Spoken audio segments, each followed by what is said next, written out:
Halo, di video kali ini saya akan mempresentasikan tentang bab 1, yaitu kerangka konseptual akuntansi. Namun, sebelum saya mempresentasikannya tersebut, izinkan saya terlebih dahulu memperkenalkan diri saya.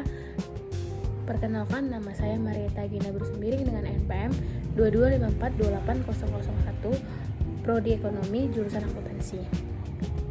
Selamat menyaksikan.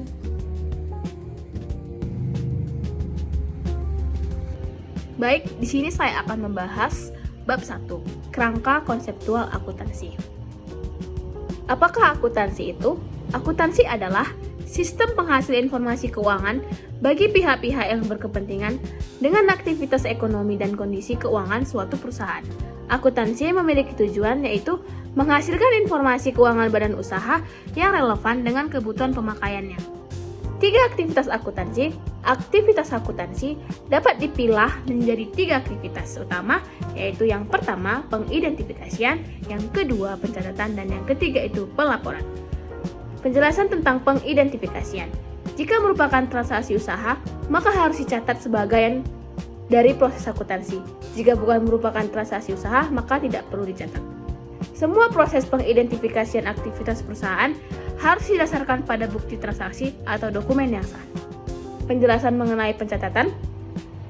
Pencatatan itu aktivitas pencatatan transaksi perusahaan secara kronologis dan sistematis akan berguna bagi perusahaan ketika mengumpulkan berbagai data dan mengolahnya menjadi informasi keuangan yang sesuai dengan kebutuhan pemakaiannya. Aktivitas pencatatan membutuhkan media yang bersifat sistematis, kronologis, dan mudah dipahami sehingga membantu pelaku usaha untuk memperoleh data dan informasi yang diperlukan bagi pengambilan keputusan. Pelaporan. Penjelasan pelaporan. Informasi keuangan yang telah disusun kemudian dilaporkan kepada berbagai pihak yang berkepentingan. Perusahaan pelapor harus menyajikan laporan atau informasi keuangan sesuai dengan standar yang berlaku yang ditetapkan oleh Akuntansi Indonesia atau IAI. Kerangka konseptual. Kerangka konseptual akuntansi memiliki 3 tingkatan. Tingkatan pertama, tujuan pelaporan keuangan. Tingkatan kedua, karakteristik kualitatif dan unsur-unsur laporan keuangan. Tingkatan yang ketiga itu prinsip asumsi dan kendala. Nah, selanjutnya saya akan membahas kerangka konseptual akuntansi. Tingkatan pertama itu memiliki tujuan memberikan informasi yang berguna bagi para pengambil keputusan, investor, dan kreditor saat ini maupun masa depan. Tingkatan kedua memiliki karakteristik kualitatif. Yang pertama itu kualitas penentu dan yang kedua kualitas penunjang. Tingkatan kedua memiliki unsur-unsur yang terdiri dari aset, liabilitas, ekuitas, modal saham, saldo laba, pendapatan, beban, dan laba. Tingkatan yang ketiga, yaitu tingkatan yang terakhir, memiliki prinsip-prinsip. Yang pertama itu pengukuran, yang kedua pengakuan pendapatan, yang ketiga pengakuan biaya, yang keempat pengakuan penuh. Asumsi-asumsinya, yang pertama itu kesatuan ekonomi, yang kedua kesinambungan usaha, yang ketiga unit moneter, yang keempat periodisitas, dan yang terakhir itu dasar aktual. Tingkatan ketiga memiliki kendala 2, yaitu biaya dan materialitas. Tingkatan pertama, tujuan laporan keuangan. Memiliki tujuan yaitu memberikan informasi tentang posisi keuangan, kinerja, dan arus kas perusahaan yang bermanfaat bagi sebagian besar kalangan pengguna laporan dalam rangka membuat keputusan ekonomi serta menunjukkan pertanggungjawaban manajemen atas penggunaan sumber daya yang dipercayakan mereka. Tingkatan kedua, konsep kualitatif. Karakteristik kualitatif laporan keuangan. Terdapat 2 unsur utama karakteristik kualitatif, yaitu yang pertama itu relevansi dan yang kedua itu reliabilitas. Jika kedua unsur tersebut dapat dipenuhi oleh perusahaan yang menerbitkan laporan keuangan, maka dapat dipastikan bahwa informasi laporan keuangan yang disajikan memiliki mutu yang baik. Ilustrasi standar kualitas laporan keuangan. Reliabilitas itu memiliki relevansi memiliki nilai prediktif, memiliki nilai umpan balik, memiliki dapat dibandingkan dan dapat diuji. Reliabilitas memiliki lengkap, netralitas, beban kesalahan, tepat waktu, dan dapat dipahami. Tingkatan kedua, konsep kualitatif, kualitas penentu atau relevansi. Informasi akan memiliki kualitas yang relevan, jika dapat mempengaruhi keputusan ekonomi pengguna dengan cara membantunya mengevaluasi peristiwa masa lalu, masa kini, masa depan, menegaskan mengoreksi hasil evaluasi pengguna di masa lalu. Kualitas menentu atau reliabilitas keandalan, yaitu informasi dikatakan memiliki kualitas yang handal jika bebas dari pengertian dan yang menyesatkan, kesalahan serta bias yang material, dan disajikan secara jujur atau secara wajar tanpa dimanipulasi. Kualitas menunjang, selain kualitas penentu, mutu laporan keuangan perusahaan juga akan lebih meningkat jika dilengkapi dengan beberapa aspek penunjang kualitas, yaitu yang pertama, komparabilitas atau dapat dibandingkan, yang kedua dapat diuji, yang ketiga tepat waktu, dan yang keempat itu dapat dipahami. Unsur-unsur dasar laporan keuangan. Yang pertama itu aset, kemungkinan manfaat ekonomis masa depan yang diperoleh dari atau dikendalikan oleh perusahaan sebagai hasil dari transaksi atau kejadian di masa lalu. Liabilitas, kewajiban untuk membayar kepada pihak lain sejumlah uang atau barang atau jasa di masa mendatang akibat transaksi di masa lalu. Ekuitas, nilai sisa dari harta perusahaan setelah dikurangi semua kewajibannya. Modal saham, kontribusi pemilik pada suatu perusahaan yang berbentuk perseroan terbatas. Unsur-unsur laporan keuangan, saldo laba atau laba ditahan, akumulasi laba yang diperoleh perusahaan selama beberapa tahun dan tidak dibagikan kepada pemegang saham dalam bentuk dividen. Pendapatan, arus masuk aset perusahaan selama satu periode setelah penyerahan barang atau produksi, barang penyerahan jasa, atau kegiatan lain yang merupakan operasi utama entitas tersebut selesai dilakukan. Beban operasi, pengorbanan ekonomis yang dilakukan perusahaan untuk memperoleh barang dan jasa yang digunakan dalam operasi normal perusahaan serta bermanfaat pada periode tertentu. Unsur-unsur laporan keuangan yang terakhir itu laba atau rugi operasi, selisih antara pendapatan dan total beban operasi pada periode tersebut, dan laba konverensif, perusahaan ekuitas atau aset bersih dari transaksi dan peristiwa serta keadaan lainnya terhadap sumber daya non-pemilik. Tingkatan ketiga, prinsip-prinsip pengukuran.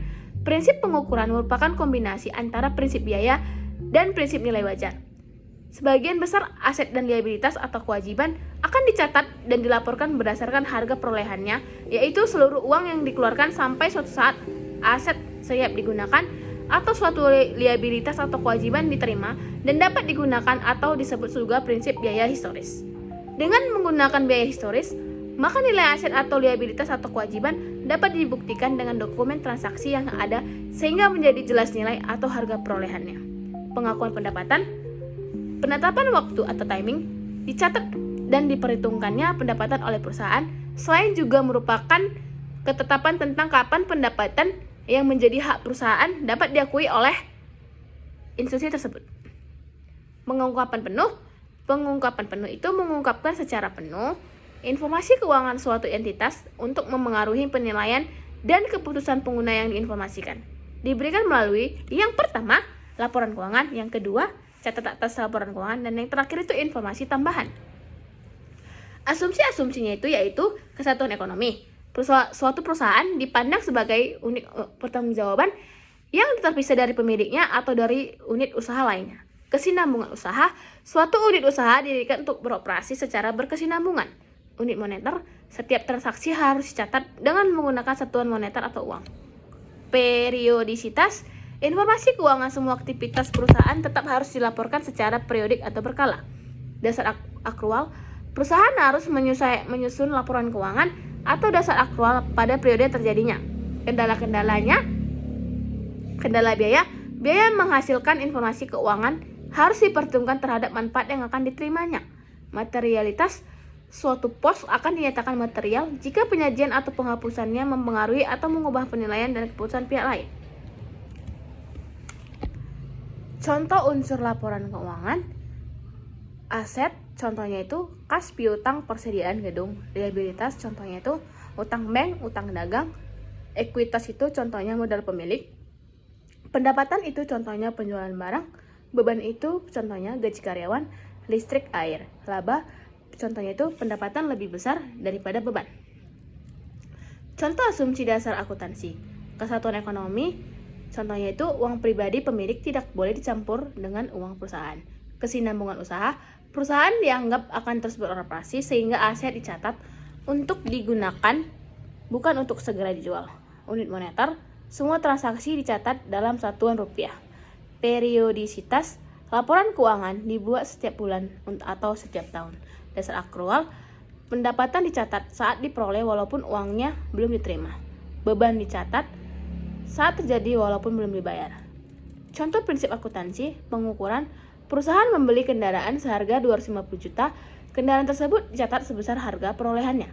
Pengakuan pendapatan yaitu perusahaan telah mengirim barang kepada pelanggan pada tanggal 28 Desember.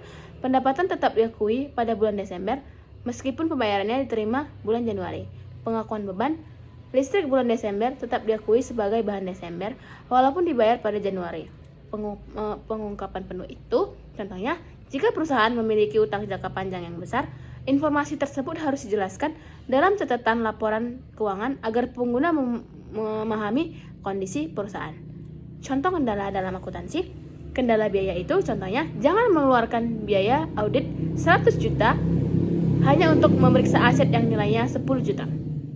Materialitas, kehilangan alat tulis senilai 20.000 biasanya tidak mengaruhi keputusan investor sehingga dianggap tidak material.